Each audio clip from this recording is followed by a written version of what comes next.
One of the oldest truisms is to beware the convert. Converts are not satisfied with merely changing lanes. They must speed recklessly to prove that they belong. And J.D. Vance, the erstwhile author of Hillbilly Elegy, the Yale law graduate, the former Trump critic, has now simply evolved. The caterpillar has become a butterfly. He's changed into something quite unrecognizable. His transformation from the memoirist of modest means to vice president courier of imperial fantasy is both sad and instructive. And his recent foray into Greenland, this trip uninvited, unwanted, ultimately unserious, is emblematic of the entire project. In 3 hours at Pitufik Space Base, Vance managed to insult Denmark, lecture Greenland, and cast a knowing glance towards mineral wealth, all without even leaving the base. And like an imperial emissary from a Kipling short story, he spoke grandly to people who weren't there on behalf of values he no longer possesses. Sophia Nelson, once a friend and a classmate of Vance's, described him as hollow, ambitious, willing to adopt whatever ideology is necessary, and their friendship disintegrated in 2021.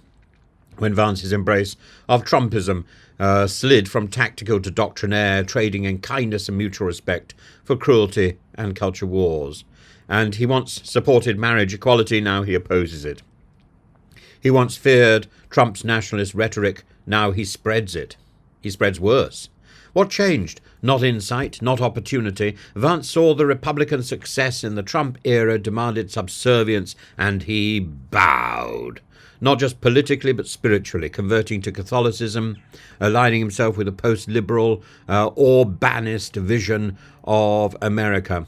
And there's a difference between ideological development and identity abandonment. Vance has opted for the latter, sacrificing intellectual integrity to the altar of advance.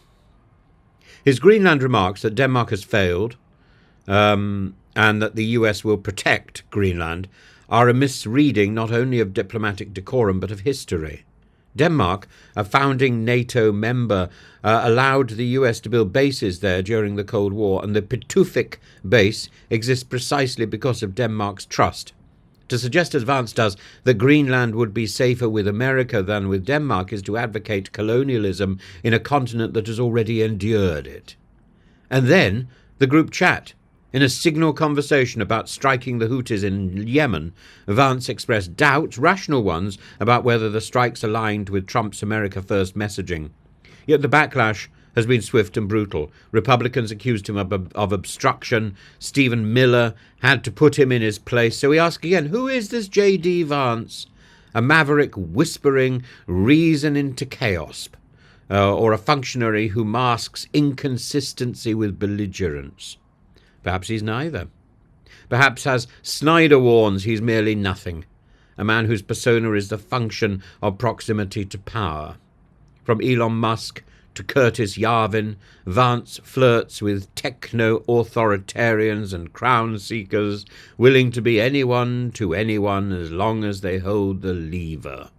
But when the mask is all there, the man behind it vanishes. Can Vance become president?